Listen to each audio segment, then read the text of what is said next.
Hi everyone, scalp designs మనం hands కానీ next కానీ వేసుకుంటే చాలా అందంగా ఉంటాయి కదండి.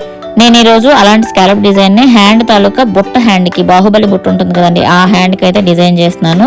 అంచులో కోసం అని డిజైన్ చేస్తాను కాబట్టి 2.5 ఇంచ్ అయితే ఫ్యూజింగ్ ఫ్యాబ్రిక్ అయితే తీసుకున్నాను అనమాట. దానికి ఇలా మనం కప్పుతో కానీ దేంతోనైనా మార్క్ చేసుకోవాలి. చేసుకున్న తర్వాత ఈ ఫ్యూజింగ్ ని మనం మెయిన్ ఫ్యాబ్రిక్ అయితే ఐరన్ చేసి అటాచ్ చేసేయాలి. తర్వాత దీన్ని మనం లైనింగ్ కి అటాచ్ చేసుకోవాలన్నమాట. నేను చూపిస్తున్న విధంగా ఇలా మనం పక్క నుంచి కుట్టు వేసుకుంటూ వచ్చి మొత్తం కుట్టేసుకున్న తర్వాత మనకు దాని చివరిలో ఇలా కట్ చేసుకుని చిన్న చిన్న డాట్స్ పెట్టుకుంటాం. దీన్ని ఇప్పుడు మనం రివర్స్ చేసుకుంటే చక్కగా స్కాల్ప్ అనేది చాలా నీట్ గా వచ్చేస్తుంది అనమాట.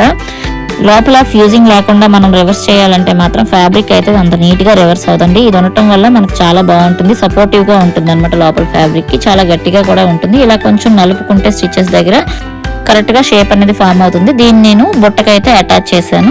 ఈ వీడియో మీకు ఎలా అనిపించిందో కామెంట్ బాక్స్ లో కామెంట్ చేసేయండి. Thank you so much.